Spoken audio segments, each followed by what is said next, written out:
First on film and entertainment, my name's Alex First. Joining me, Peter Krause. Good morning, sir. Good morning, Alex. Good morning, Dave. And Dave Griffiths, that is. G'day, Dave. Good morning to both of you. Now, hang on. If we were going to make a movie about it, would this be an ongoing saga a la Star Wars? I'm talking about the mighty fighting Essendon football machine, Dave. Yeah, is there anybody more controversial that you guys can try and point to a position? Hey, listen, it has been a week of front and back page headlines, radio, television. We love the limelight, do we not? You guys, yeah, you certainly do. Yeah, thank you very much. Look, this is sort of crisis management quadrupled. And I'm just wondering, when you sort of have a number of crises facing the AFL at the moment, you've got the ongoing saga created by the Hawthorne report, and that I'm not sure where that's going to go. Surely that's going to be mediated to settlement, will it not? That's the only thing I can think of, because if the Indigenous Australians who were whose views were the centrepiece of the original report, if they're not going to cooperate by speaking to the four-person, what do they call it, a tribunal or something else that has been assembled, then you're going to get one side only in this review. And that doesn't solve the problem either, does it, Dave? Well, the other question I guess you've got to ask is, was it Tom Mitchell that came out this week with the allegations that said that he received similar treatment? Yes. So he's the first non-Indigenous player to say that. Will he testify, though? Well, this is the whole thing. I mean, you can't – this is not a court of law. You're not going to force somebody to do it, are you? So, No. I mean, this needs to be resolved because obviously lives and livelihoods are at stake, as well as the well-being, which is the centrepiece of this, the well-being of players, especially Indigenous Australians. But as you say, they are now not the only ones who have been implicated here. No, and there's a wider circle coming around with this now as well, because one of the alleged players to have told his story in the first place will be under one of those new coaches at their new club. Yeah. I mean, look, that bubbles along and more. It's percolating. But the Essendon thing, I mean, freedom of speech, all of those elements that are surrounding that. And I've heard different sides. Was it fair what happened to the former NAB chief? Was it the right thing to do when a club professes to be inclusive? You might have your own opinion on that, Dave. Do you?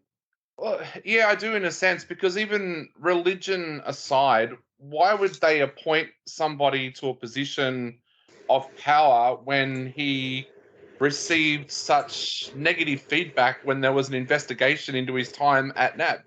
Yeah, that certainly struck me as well, although he, of course, has maintained from the get-go that he was incredibly inclusive at NAB.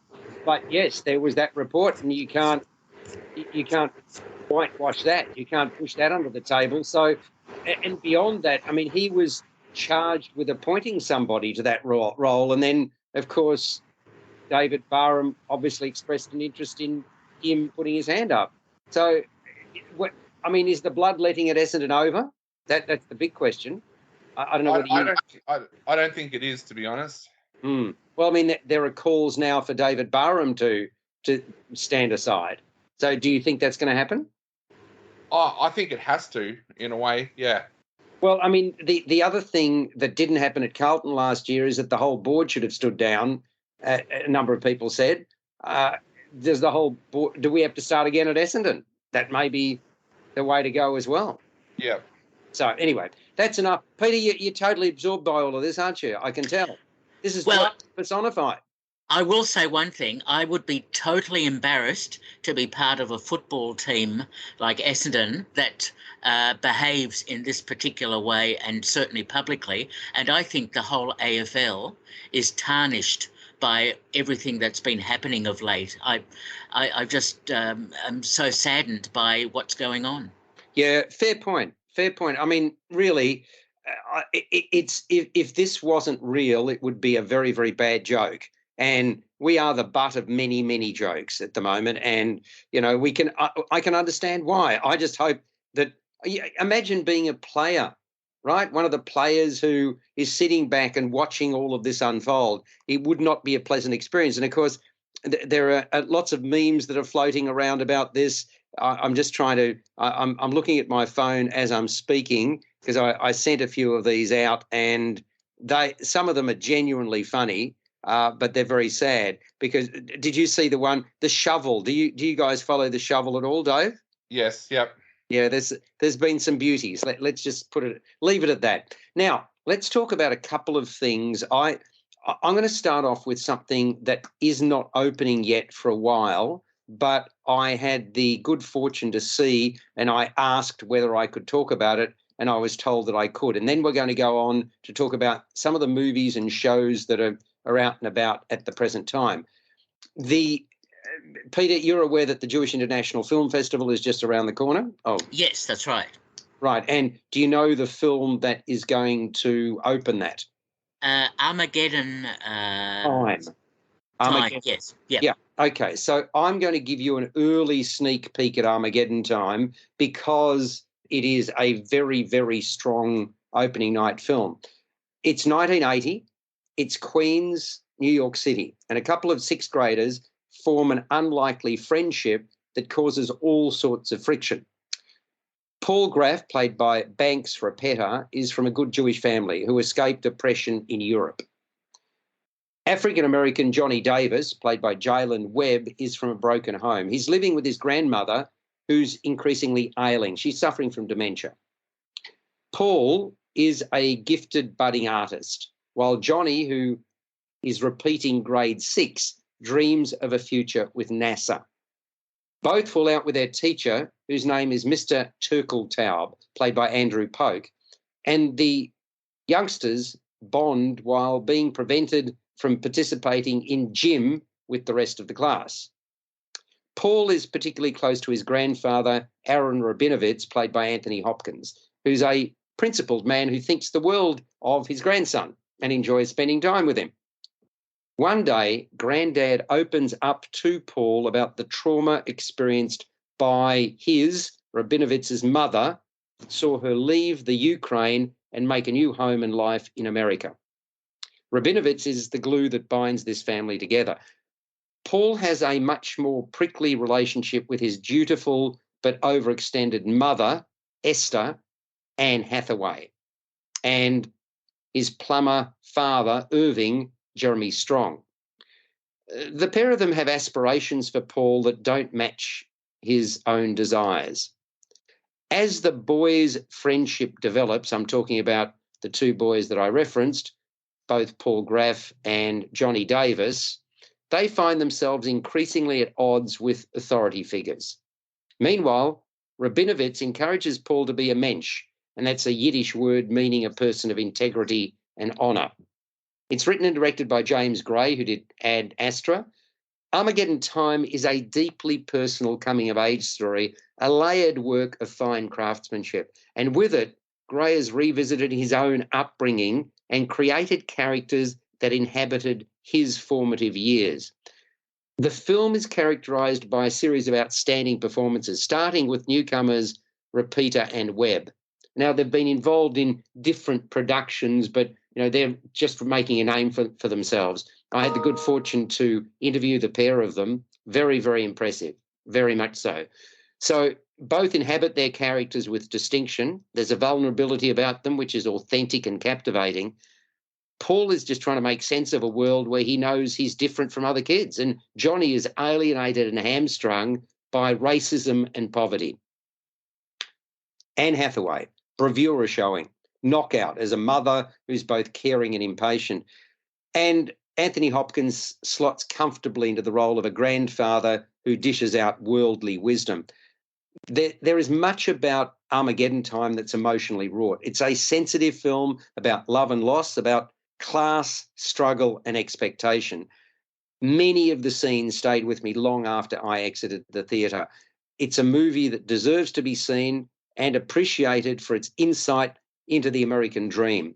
So this is something to look forward to, gentlemen, something that, as I say, will open the Jewish International Film Festival and will open in cinemas next month.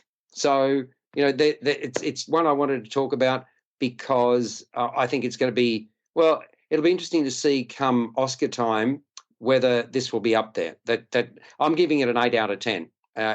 We'll talk about it again, but I just felt that I wanted to say something about it because it's a very, very interesting and engaging and sensitive piece of cinema. That is it. Now, let us talk about Smile, which opened last week, but I didn't get to. So, genuinely scary and engaging psychological horror movie, runs for 114 minutes and is rated M, centred around a hardworking therapist in an emergency psychiatric unit named Dr. Rose Cotter, played by Saucy Bacon. As she's about to leave the facility after a particularly long shift, a young graduate student called Laura Weaver, played by Caitlin Stacey, enters, shaking, clearly traumatised. In the past few days, Weaver witnessed one of her professors bludgeon himself to death. And since then, she's been seeing things no one else can. It's a malevolent entity that wears different faces as if they were masks. At times, it pretends to be someone that she knows. Whenever she sees it, it's smiling at her. Not a friendly smile, rather one suggesting something terrible is about to happen. Despite Dr. Cotter's reassurances that nothing bad is going to go down, Weaver's convinced she's about to die. And die she does in front of the psychiatrist. Thereafter, Dr. Cotter herself begins to have terrifying visions. Increasingly, her behaviour is becoming more and more erratic. And that's cause for concern for her live-in fiancé Trevor, Jesse T. Usher, her older sister Holly, Gillian Zinser, and her sympathetic boss, Dr. Morgan Desai, played by Cal Penn. In desperation, Dr. Cotter turns to her former police officer boyfriend, Joel, Kyle Gallner, for help. As the plot of Smile unfolds, we also get to hear about Dr. Cotter's troubled past. Smile is an auspicious feature film debut for writer and director Parker Finn. It was inspired by a short film titled Laura Hasn't Slept, featuring Caitlin Stacey, that he made, Parker Finn, in 2020. And I reckon with Smile he's created a captivating work of terrifying fiction. It is decidedly creepy, is it not, Dave? Yeah, it's really refreshing as a horror fan to be able to go and see a film that's not part of a franchise or a reboot or anything like that. And it's refreshing to see a young director coming through and really announcing himself as a great future in horror filmmaking. So, yeah, this is a great film. I went into this not knowing what to expect. Of course, they've been doing this great advertising campaign in the US. If you've watched any US sports over the last couple of weeks, you've probably seen these creepy people in the audience doing the smile. They've been placed there by the marketing team for this film deliberately. And this film works. It's one of the things that really hit me with this film. There's so many horror films out there these days that don't work. This film works. It goes back to that Hitchcockian feel of something's out of your control, but it's really happening and nobody believes you. Brilliant horror film. I really, really loved it. An increasing sense of desperation, a feeling of no escape possible permeates this screenplay. There's no let up in the action. And we, the audience, feel the impact of the ordeal on Dr. Cotter. I reckon it really benefits from a strong starring role by Saucy Bacon. She channels vulnerability and fear with distinction, Peter, and she does most of the heavy lifting in the film, doesn't she? She does. Look, it is quite an effective horror film, although it does work on familiar tropes from other similar sorts of horror films, but it does have a freshness to it, especially the way the jump scares are placed in the narrative. Yes, look, it's well produced and well made, I think I had only a small issue with the resolution of the film, but that's another story. But overall, it is a good, effective, well-plotted, well-made horror film. And yes, I think Parker Finn is probably a filmmaker to watch. Yeah, I was thinking the same thing. And the cinematography by Charlie Saroff and the lighting certainly aid the cause. Use of light and shade I thought was really impressive. And so too the menacing soundscape. The music is by Cristobal Tapia de Vere. I can't say I've come across Cristobal Tapia de Vere before, but again, I thought the soundscape was excellent. This really, for me, was a complete package in a genre where, when you think about it, quite a number of movies pull up short. I did not think this one did. Horror is a difficult thing to get right, and I reckon this one gets it spot on, Dave. Yeah, it does. And it's also good to see Caitlin Stacey back on the big screen. She's an Australian actor who started her career in Neighbours, and she kind of disappeared after she did Tomorrow When the War Began. So it's good to see her back on the screen again, because she is a talented young actress, and hopefully this means that her Hollywood career will kick off. But also, as you said, Saucy Bacon is Kevin Bacon's daughter. She does a magnificent job in this film as well. Yeah, and I mean, I mentioned before that the actress that you mentioned, the Australian actress, she made a short in 2020, and look at where it's led. The interesting thing, we didn't have a preview of this one. I reckon this was absolutely a movie that could and should have been previewed. They previewed it in Sydney, but they didn't preview it in Melbourne. I'm not going to hold that against them, because they sent me a couple of tickets to go and see it on opening day, and I'm really, really pleased that I did, because it is something special. So it's called Smile.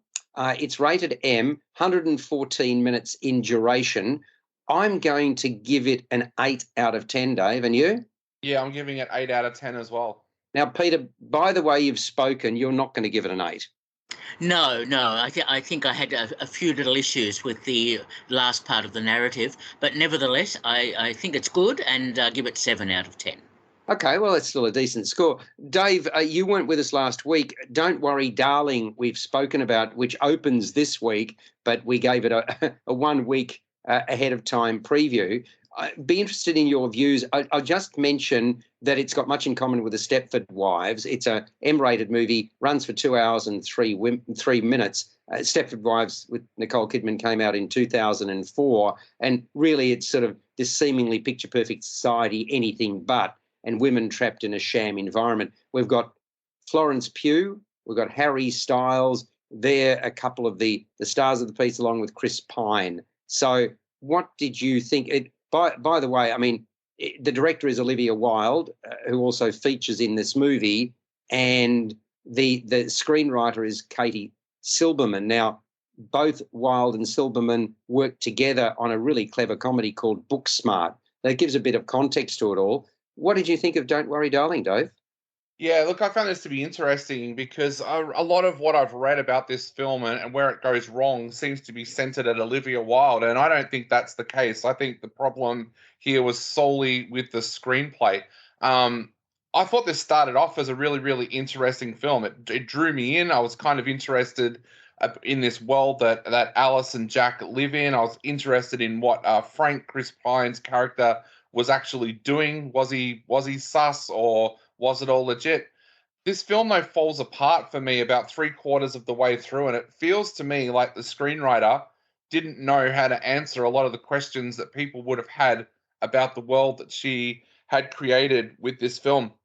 By the end of the film, the person that was sitting next to me was actually saying to me what different scenes what movies they were taken from. And I could see that it was The Matrix, Disturbing Behavior, Stepford Wives, The Truman Show. It really felt like one of those movies where I quite often mention in my reviews, a screenwriter lost control of the film. They either didn't know how to end the film with an ending that would have explained everything, or they didn't know those answers to begin with, like the creators of the television series Lost admitted. At one point, they admitted that they were hoping that the show would get axed so they didn't have to write a finale because they didn't know how to end it. I felt that was the case here as well. But having said that, Olivia Wilde, I think does a good job with this film. It looks great. Oh, looks wonderful. No Yeah, question her about that. direction is not the problem with this film. This film also, to me, shows that Florence Pugh is going to be a future Oscar winner. I think we've already known that from some of the other films that she's done, but that cemented it for me. I was also kind of impressed with Harry Styles in this as well. I know there was a lot of negative press about the way that he was cast in this film, but I thought he did a kind of admirable job with the role that he had. But I thought it had a very weak finale that didn't answer any of the questions that I had when I was watching the film. So, yeah, if the film could have had a better ending, I think it would have been a lot better film. Yeah, it's funny. My views correlate with yours because, I mean, I thought that Florence Pugh was just fantastic, really manifesting her character's increasing unease with distinction, and she seamlessly changed mood. And I also thought Harry Styles oozed dutiful charm, which is what his role called upon him to do. So that was very, very good. And boy, synthetic perfection, so well captured by the cinematographer, Matthew Libatique. I mean, really, really good. So, I also thought it was an intriguing, good-looking mystery thriller that did not need to be 2 hours and 3 minutes long, though, Dave. No, definitely. And that going back to Harry Styles, that scene in the car where his character Jack loses his temper at Alice, I found that to be very similar to the acting style that a young Leonardo DiCaprio had in films like What's Eating Gilbert Grape. I know that a lot of people out there don't like him because of the background that he came from with his singing career, but I actually think that if he is around the right actors and gets the right directors, he could potentially become a James Dean kind of actor. Because he's got that coolness about him. It'll just come down to whether he chooses the right roles and whether he works with the right directors and the right actors in Hollywood. I can see where you're going with that. I really can. So give me a score out of 10 for Don't Worry, Darling, M-rated 123 minutes. I'm going to give it 6.5 out of 10. I thought this could have been a really, really good film, but when you start borrowing off other films to try and finish off a film, you're in a lot of trouble as a screenwriter. Well, I gave it a 6.5. Peter, do you remember what you gave it last week? Yes, I did. I think the screenplay needed another draft. 5 out of 10. Right. Okay. Well, let's go from there to another movie that opened this week, which is called Amsterdam. And it's a lovely city to visit. Have either of you been there, by the way? No. Well, I can commend it to you. And it's interesting. What I'll ask this of both of you. Do you know why it was called Amsterdam? Obviously, one of the scenes, a pivotal scene, is set there, but it could have been called something else, couldn't it? I suppose so. Yes. No, but do you think it's appropriate? That's what I'm asking. Well, what else would you like to call it? Again, without giving you a specific, it didn't need to necessarily be positioned as that particular city. Dave, what did you think? I thought it worked because the characters were all their happiest when they were in Amsterdam. That's true, yeah. And they were all looking for that happiness again. Yep, that's valid. Okay, so it's MA rated, runs for 2 hours and 14 minutes. All-star cast, headlined by Christian Bale. What a cast in this. Wow. Christian Bale, he features in what is a historic dramatic comedy. He is a disfigured, half-Jewish, half-Christian doctor named Bert Berenson. He fought alongside Harold Woodman, played by John David Washington, in the Great War. Both were injured. They were patched up in France by a caring nurse and a ghoulish artist. Yes, you can be both. Valerie Vose, played by Margot Robbie, who is a wonderful actor and looks sensational in Amsterdam. I mean, brilliant actor, really, really brilliant. I just love seeing her on screen. The trio became inseparable, and because of Vose's connections, travelled to Amsterdam, where they lived a bohemian lifestyle. By then, Vose and Washington had, sorry, it's not Washington, it's actually Vose and Woodman had fallen in love. But Berenson missed his wife, and therefore his wife played by Andrea Riseborough, and her name is Beatrice in the movie. So, having missed the wife, even though the wife has treated him badly, Berenson returns home to the United States. Circumstances will also see Vose disappear. So suddenly she is literally out of frame. 12 years later, with Berenson practicing as a doctor, Woodman a lawyer, the three would unexpectedly cross paths again. This time, Berenson and Woodman are in trouble. They're trying to clear their names after being framed for murder. What really happened goes to an understanding of the nefarious ends that a shadowy organisation named the Committee of Five would stoop to. Unpicking it all involves Vose's well-to-do family, which includes her controlling sister-in-law Libby, played by Anya Taylor-Joy. She's got very unusual eyes, I've got to say, and brother Tom, Rami Malek.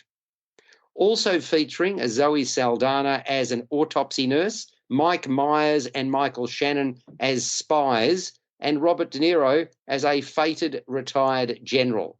Talk about a great cast, as I said at the outset. The man behind the bold concept is Academy Award-nominated writer and director David O. Russell, who made American Hustle. Very complicated story, many threads. It requires concentration to follow, never a dull moment in what becomes a movie rooted in political conspiracy. The settings are varied from the destitute to the fashionable. I thought the acting, the dialogue are top shelf, giving latitude to showcase the supreme talents involved in this production. I really love the passion, the energy shown by Bale and Robbie in their full-on characterizations, Peter. Absolutely. Look, the nub of this film is a true story about a group of businessmen in the 1930s who wanted to overthrow Roosevelt and the government at the time, which was a left-leaning sort of government, I suppose. So what was so impressive about this film is that the interweaving of stories about that, about the personal characters that are developed in the storyline, the issue of, in a sense, the red herring that Amsterdam is, which doesn't give away, in terms of its title, what the real story is all about, which I think is quite valid, and the terrific cast. I must admit, I was amused at one stage when Chris Rock went up on the stage to talk to to everyone around him. I was expecting a cameo from Will Smith, but yeah, you've got a sick sense of humour, haven't you? I do, but that was slapped down very quickly, I suppose, by the screenplay. But nevertheless, this is a really impressive, well-constructed film that deals with, at the heart of it, an issue that has resonances with Trump today. And that's what I liked about the political connections that the film was making in the 30s and in the present day. So overall, great cast, very impressive film. But look, there were problems with it.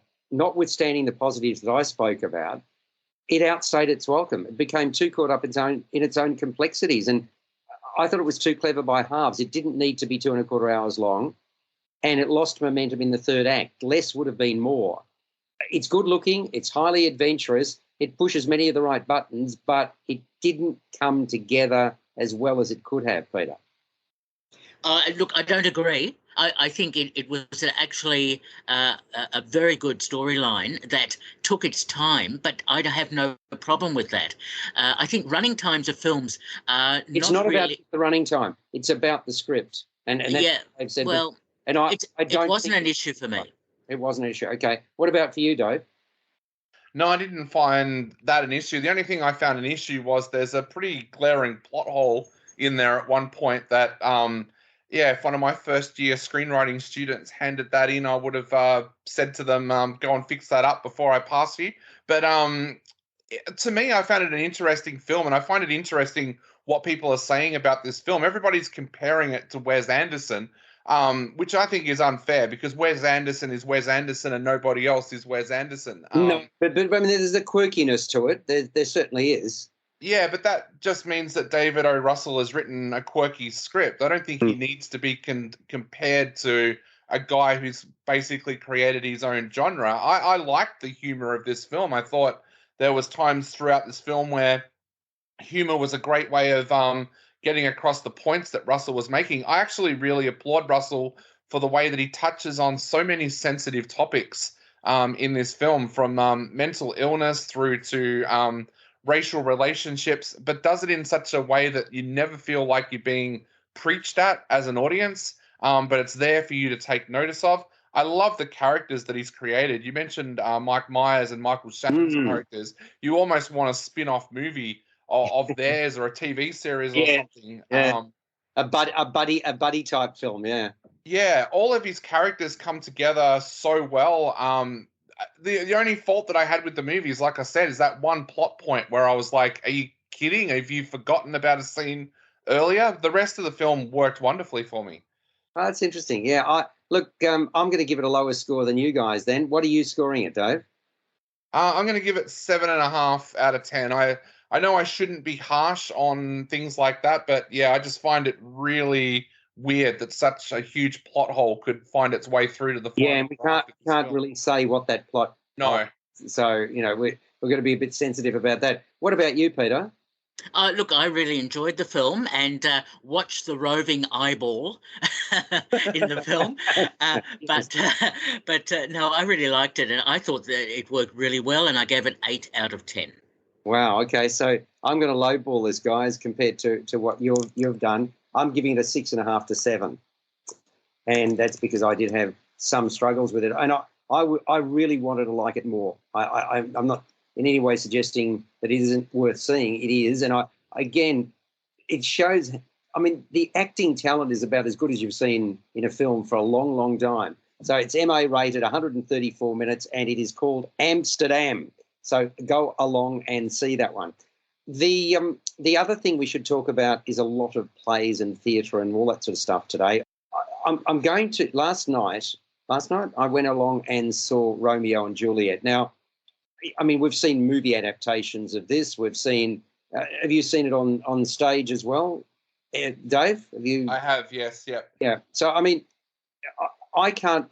In all your time, is there a more powerful story? It's a phenomenal story, isn't it? It really is. And in whatever form you see it, it still touches the heartstrings. And that's what I really like about it. And this is something very, very special. Romeo and Juliet at the Australian Ballet's put it on. We're lucky because we've got it first in Melbourne at the Arts Centre, and then it's going to go to Sydney in December. And I should say about it that after a 19-year hiatus, 19 years, this emotion-charged, highly acclaimed production by a choreographer called John Cranko takes centre stage. And it's got power, it's got passion, it's got playfulness. It introduces a new generation of the Australian ballet dancers. And they're headlined by Callum Linnane and Shani Spencer in the lead roles. That was on opening night.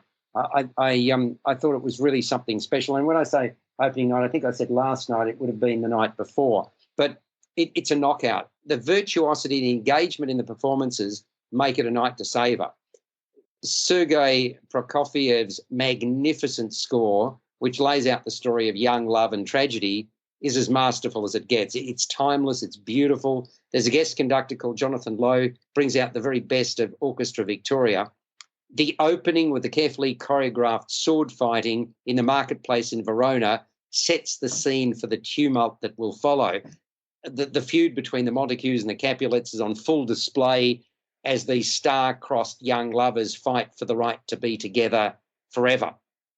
Linnane's strength and dexterity is the perfect counterpoint to Spencer's grace. They're the two lead characters I mentioned, or the actors, the ballet, the balletic performances, really phenomenal. They are outstanding together. And there are various casts that you get with the Australian ballet productions.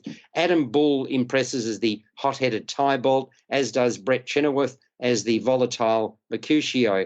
And there's a certain strut about the noble Paris, played by Christopher Rogers Wilson, the man chosen for Juliet to wed. I also appreciated the fussiness of Thérèse Power as Juliet's beloved nurse and loyal companion. A lot of light and shade in the production of Romeo and Juliet. It plays out with a couple of intervals. So I think it's 50 minutes and then something like 35 or 40 and then 35 or 40 again.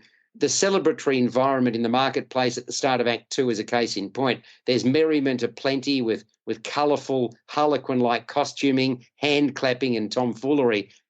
That, of course, is the sharpest of contrasts to the angst and heartbreak that brings this classical work to its inevitable conclusion. Balcony scene, tender and passionate. Jürgen Rose's costume and set designs, delight. And if there's one ballet you should see, it's Romeo and Juliet. It's enthralling. It is an enthralling experience, and it's playing at State Theatre Arts Centre, Melbourne. A lot of love in the room, as there well should be for Romeo and Juliet. Playing in Melbourne at the Arts Centre until the 19th of October. So you still have plenty of time to see it, and I would urge you to go along and see it. Alex, just a question. How do they do it without dialogue? Well, unlike opera where there's surtitles, right, where you're reading, with ballet, you get I know this sounds silly, but you get the gist through the acting, right? And you really do.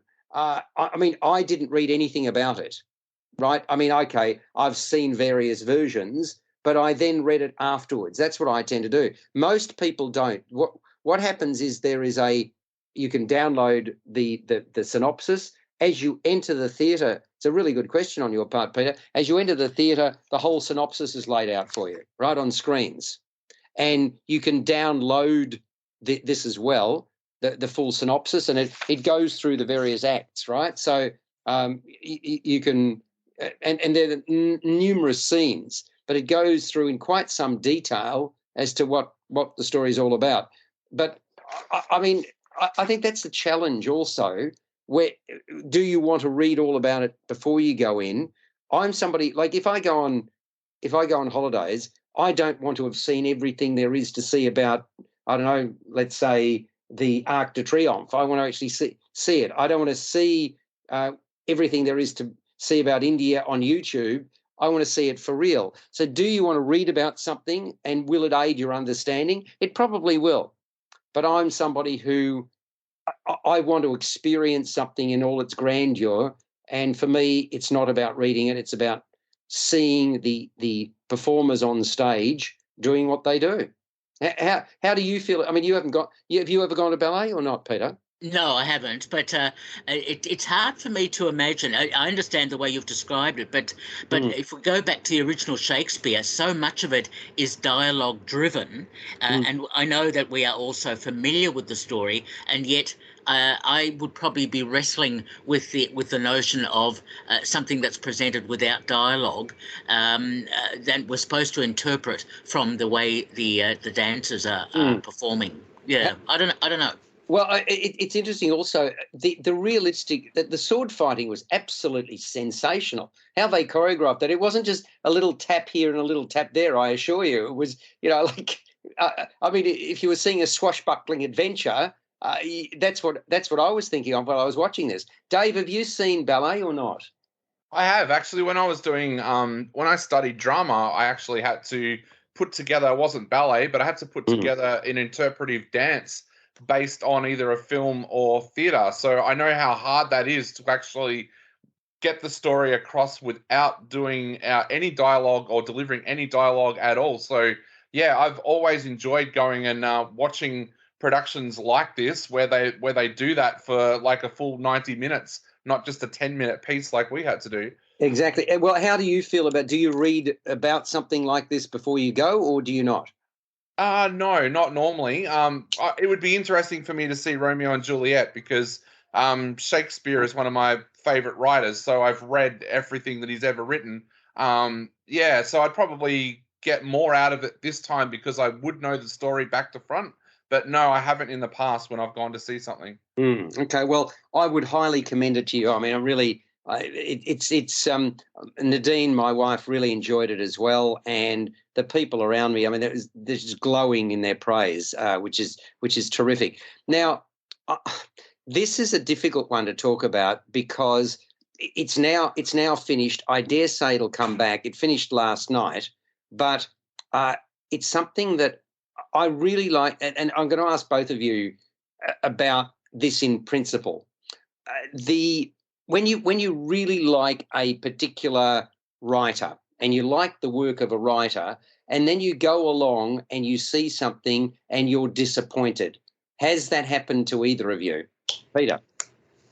Yes. I mean, if we're talking about film, It doesn't matter. Yeah. I'm just talking about in print because I went along expecting this to be as good as everything else that I'd seen of a particular writer, and I ended up being disappointed. And that's what I'm getting at. Well, you're always going to have a personal response, idiosyncratic reaction to something. So, look, people will have different opinions. Well, I'm trying to remember Ensondé. Who's the writer? I've gone blank. Do you remember the film? I thought that was my film of the year, Ensondé, or Incendies, as some people call it. Oh, yes. Is that Denis Villeneuve? Yeah, it is. Denis Villeneuve. Well done. Now, okay. So, I mean, I saw Ensondé. It blew me away. One of the finest films I've ever seen, and I mean that. Just incredible, just really disturbing, but brilliantly done. And he built an expectation in me. Now he's lived up to that for me. But Dave, what about you? What about your experiences in the same regard? Yeah, look, I have favourite writers and favourite directors, and occasionally they let you down. Yeah, sometimes like novelists are a big one for me. I love Alex Garland as a novelist. Yes. I've actually travelled to different countries just because he's written about it in a book, and I've wanted to see it for myself. And every now and then he delivers a dud of a book or a screenplay. So I've been there. Well, okay, I'm talking about Every Man and His Dog at Theatre Works Explosives Factory. There's 2 Theatre Works. This is the new one. And the biggest problem with Explosives Factory is that it's cavernous and there's only a few. I mean, it's relatively small in terms of number of seats, but there's no tiering whatsoever. So in other words, if you're sitting behind somebody and another person, it's hard to see the people on stage, right? That I've always thought is a bit problematic. Anyway, you've got Dr. John Everyman, because it's Every Man and His Dog, played by Dennis Cord, a retired, much-loved GP, lost his wife, Sophia, when she was just 59. And she was taken away 13 years ago. He hasn't been able to fill that void. To this day, he rages at God for the theft of his beloved wife. He calls it an act of divine spite. And he met his wife when they were both at school, right? So they were school kids together. His overarching philosophy in life is to do no harm. And yet he acknowledges the only way that can be fulfilled is not to care. So John has never been a dog person. Still, 6 months after the traumatic episode with Sophia, one of his 3 children gifted him a golden retriever. The animal was to have been a guide dog. It failed to make the grade because the dog was too affectionate, too easily distracted, and too easy to please. This animal is known only as Dog. And he's been a companion for John ever since, although John's still unsure how he really feels about the canine. John's narrative is about life with all its vicissitudes, about his wife, his dog walker, the happier moments and the concerning ones. Although it is essentially a sad tale, the script by Ron Elisha includes amusing episodes. Elisha himself maintains that due to certain childhood experiences, he's always been somewhat standoffish with dogs. And as I said at the outset, although I'm usually a big fan of Elisha, I found Every Man and His Dog hard going. It lacked spark. I thought the 60 minutes was largely laboured and mundane. I really struggled with it. I mean, who wants to hear about everyday life as it's presented here? While lots of words are spoken, as much as I wanted to be, I just was not engaged. And although the play did pick up a tad in the last act, I didn't care enough about what I was seeing and hearing. The production needed to grab me early on. It did not. I was bored, and I frequently looked at my watch. That's a really bad sign, especially when it's only 60 minutes. The pacing was too slow throughout. The direction was from Denny Lawrence. On stage with actor Cord was this beautiful-looking dog. I am a dog person. That dog was meant to stay still for most of the play. Frequently it didn't. Mind you, asking a pooch to stay put for that length of time with people all around it, well, boy, oh boy, is that challenging. I mean, I reckon they could have done this without a dog. They could have referred to the dog without the dog being there. It almost became a prop. And as for Cord, he was personable. He tried hard, but forgot his lines more than once. He stumbled over a few words here and there. It was also too softly spoken. I mentioned the cavernous nature of the explosives factory. It made him hard to hear on occasions. At the start of the play, the noise of the heating all but drowned him out until that heater was turned off. And I'm not kidding. And at various junctures, the rain on the roof didn't help either. So it should have been at a different venue. In summary, every man and his dog needed tightening and more compelling anecdotes from Ron Elisha. I regard it as a work in progress that could be vastly improved. As I mentioned, it finished last night. I wanted to mention it simply because, I suppose I'm being more savage about this than I usually am with my reviews, but it just turned me off, and that's disappointing. So, I don't know what more I can say. I really like Ron Elisha as a writer, and I think he's capable of re-engineering this with stronger anecdotes and making it something that is well worth seeing. So there you go. And, I mean, anything else that you guys can add to my experiences about disappointment with regards to any production? Anything that you want to say, Dave? I don't know. Like I said, I think Alex Garland is the one for me that where it's happened in the past where I've picked up a book or something and read it, and it's almost felt like he hasn't written it. Like it's just so different from what he's done before. The same with his screenplays. I find that in the beginning, his screenplays were always brilliant. If you saw Alex Garland's name on something, you would know that it was going to be something great. But in the more recent years, it feels like there's been a couple of his films that have come out that he's written or directed where I could have taken it or left it by the end. Now, I want to talk about Cyrano, the MTC production, because this is something mighty special. Massive triumph, MTC production of the season as far as I'm concerned, South Bank Theatre, the Sumner, really talented cast, headlined by the writer and star Virginia Gay, and she proves that the pen is mightier than the sword. It's a contemporary rewrite of the classic play by Edmond Rostand about a French army soldier and gifted poet with a particularly large schnoz, enamoured by his cousin. Now, we've seen this, haven't we? Quite a bit. Yeah. Many times in films, American, French, and so on. Yes. Yeah, and the musical recently too. That's right. And we've seen Roxanne. When did that come out with Steve Martin? Oh, in the 80s, 87 or something like that. Yeah. Well, I mean, that's the cousin. Beautiful, talented intellectual. Cyrano, of course, is encumbered by his proboscis in his quest to woo her. He fears rejection because of his ugliness, and instead he ends up aiding the pursuits of a simple-minded but handsome cadet named Christian, who's, I mean, he's really unable and unwilling to tell Roxanne the truth about how he feels. And in this MTC outing, gentlemen, the piece is turned on its head. The modern Cyrano is a woman who does not suffer fools gladly. So everything's being rewritten. I mean, I don't mind that, but it's kind of interesting that there is, I mean, it's interesting from this perspective. I'm seeing more productions now than I've ever seen with gay themes. Have you noticed that, gentlemen? If we're talking about stage, no, because... No, I'm talking about, well, there's a movie called Bros that we're about to see, which is mainstream. I think it's great. I don't have a problem with it, but it's interesting that it's like flavour of the month. Have you not noticed that, Dave? Oh yeah, I have. Yeah, even in like TV series and things like that. It's like you said, I think it's a good thing. I don't think it's a bad thing. I think it's a terrific thing, but it's interesting that suddenly the switch is being turned on, and now everybody's. I've seen some brilliant players. Absolutely, I saw another one called Holding the Man this week, which was just fabulous. And you probably saw the film, did you not? Holding the Man. Yes. Yeah, and again, really good on stage, terrific. But anyway, let's get back to Cyrano. So basically, she's somebody who doesn't suffer fools gladly. She cuts down anyone who dares challenge her by outwitting them. And pushing her buttons are members of the ensemble. There's this show pony with tickets on himself, played by Robin Goldsworthy, champions the several characters that he claims to play.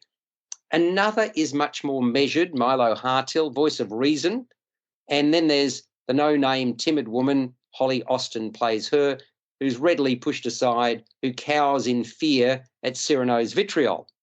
Notably, in Virginia Gay's adaptation of the story, Cyrano is gay and the climax has been upended. And it's brilliant. It really is. It's a hilarious farce. It's bold, it's energetic, it's rib-tickling, laughs aplenty, a couple of compelling musical numbers, and I mentioned Hartill. She's really noteworthy as a singer as well as an actor. There's even a short dance interlude in Cyrano. A lot has been thrown at it, and it does work a treat. It's so clever. The writing is just sharp. It's cutting. Performances are superb. Gay acts up a storm. Immaculate delivery, impeccable comic timing, a masterclass of showmanship. Dare I say, she is poetry in motion. And look, she's far from alone in impressing.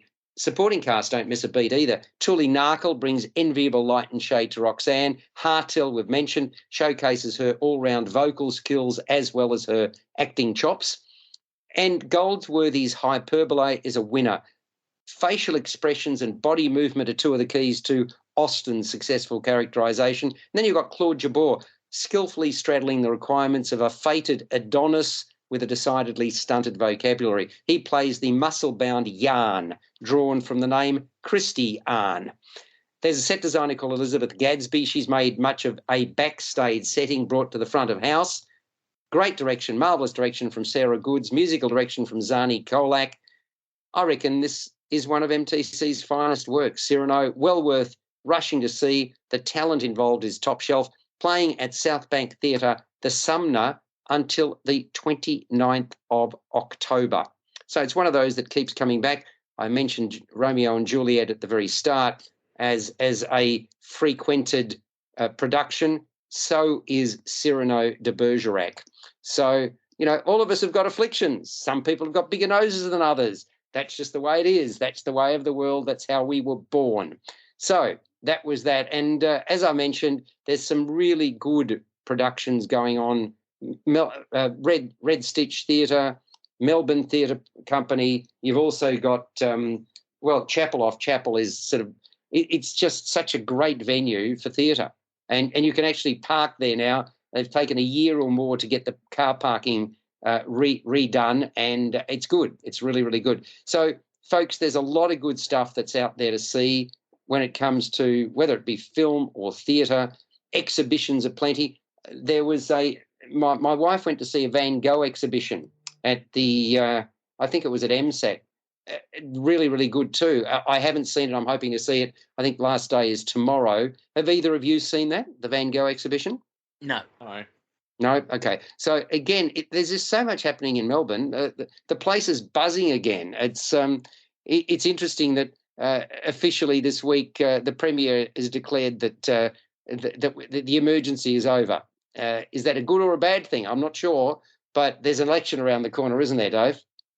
There is, yeah. It's interesting because I think we all know that COVID is still out there, but for the first time, I think in months and months and months, I actually don't know anyone that's got it at the moment. Oh, you shouldn't speak. You can speak like that. One of our best friends got it yesterday. Oh, no. Yeah. So, and again, I haven't spoken to her. She sent a text. So hopefully she'll recover quickly.